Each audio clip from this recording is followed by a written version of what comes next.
let's say you have an herb that you want to grow, and you plant this plant, and then you start to water it and cultivate it and so on. Well, the first thing that's going to happen is all these weeds are going to come up. Whenever you water a plant, there's always weeds that come up along with it. These weeds are compared to the offenses. So you have to very carefully pluck out these weeds, or else they're going to choke the plant that you want. You see? They will compete for the resources and gradually overwhelm it. So these offenses, these 10 offenses to the holy name, are very dangerous to our spiritual life. Yet everyone begins from offensive chanting, because that's why we're here in the material world. We're offensive. We're nasty. We have to educate ourselves in the real philosophy so that we can eradicate these offenses. Then, when we see them while chanting, when we observe them in ourselves while chanting, we can address them. And of course, the best cure for all of these 10 offenses is to simply chant 24 hours a day, as much as possible. That's the real cure. Because, for example, the 10th offense is to not have complete faith in the chanting of the holy name and to maintain some material attachment even after hearing so many instructions in this matter. It's also an offense to chant inattentively. And what does inattentively mean? It means when our attention goes to anything else but the chanting of the holy name. So every devotee who attained perfection went through a time when they simply chanted every waking moment of the day and night. That is something we're all going to have to go through.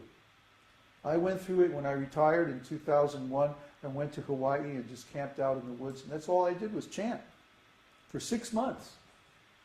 And then I got the result.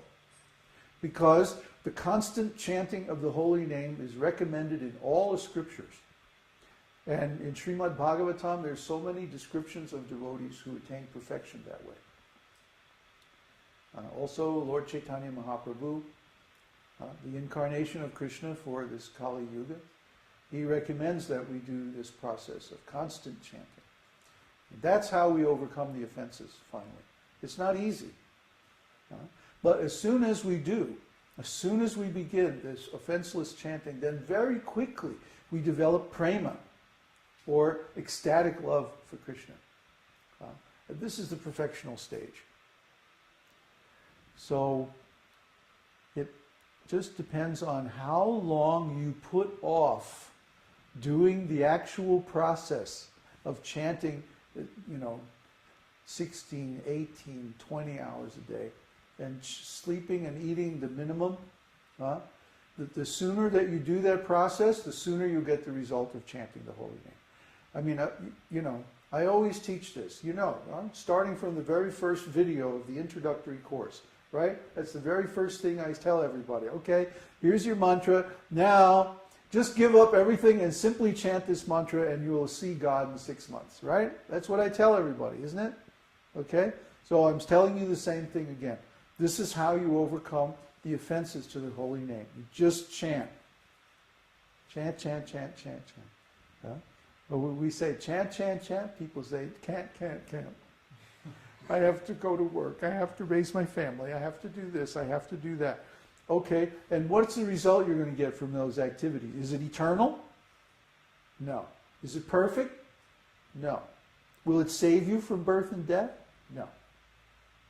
So why are you wasting your time exactly? Why aren't you just taking this process?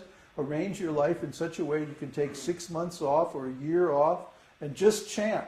If you believe in it, do it. And you'll get the result. At the same time, we know from practical experience, it's not easy. It's not easy to just give up everything and chant. I know one godbrother of mine went to Srila Prabhupada and said, Srila Prabhupada, I have this burning desire to only chant the holy name and do nothing else. Just like Haridas Thakur, the great Acharya of the holy name. He was very determined, very strongly desiring. And Prabhupada said, oh, okay, give him one cottage and you can simply chant. After 2 or 3 weeks, he was like, I can't do this anymore. I'm going crazy. So it's not so easy. You have to be ready. Just like if you plant a tree, let's say you plant an apple tree, you can't expect to get the fruit in a year. It's going to take 2 or 3, 4, 5 years for the tree to grow up and mature. Then it will start to produce nice fruit. And there's nothing you can do to force it to make the fruit earlier.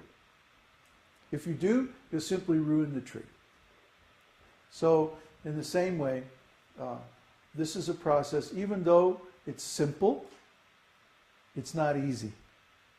And it takes a certain amount of background, and you have to do that background, and how can I say, it's like you have to make a lot of deposits in your transcendental bank account before you have enough there to actually do the complete process, which is just chanting.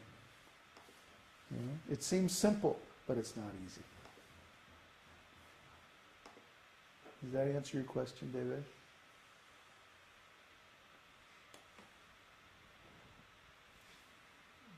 I got disconnected. Oops.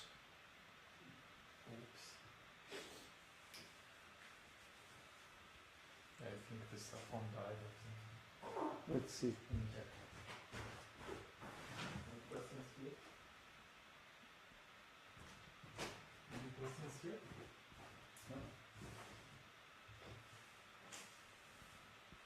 No. Okay. Question from Indira. According to Vedic opinion, there are 2 ways of passing from this world, one in light and one in darkness. When one passes in light, he does not come back. But when he passes in darkness, he returns. Right. Could you please explain the word light and darkness? Light and darkness means by the path of the sun or the path of the moon. In Vedānta-sūtra, this is described in great detail. In the 6 months where the sun goes to the north, this is called in light.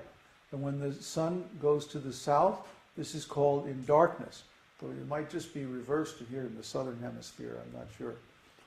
But basically when a soul leaves this world on the path of the sun, first he goes to the sun planet.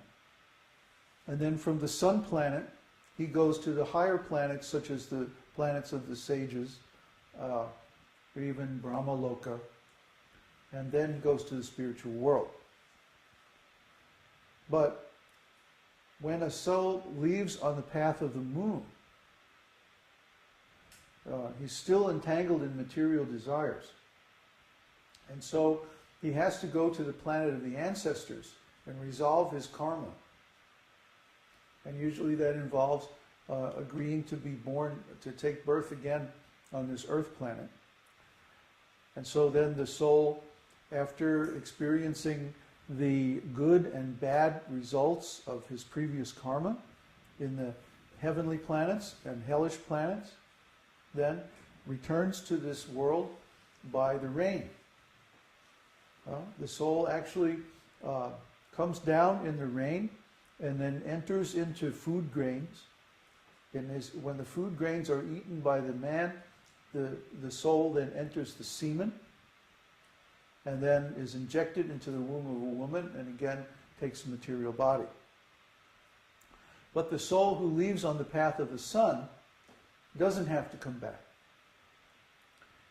He can go to the planets of the higher living entities like the great sages and yogis, and then to the planet of Brahma, and then either at the end of the cosmic manifestation when the universe is dissolved and enters back into Vishnu, or even before that, he can transfer his existence to the spiritual world. This is the path that is for all the great devotees, all the pure devotees. They go that way. That's why when we get our initiation, we worship, we chant the Gayatri mantra.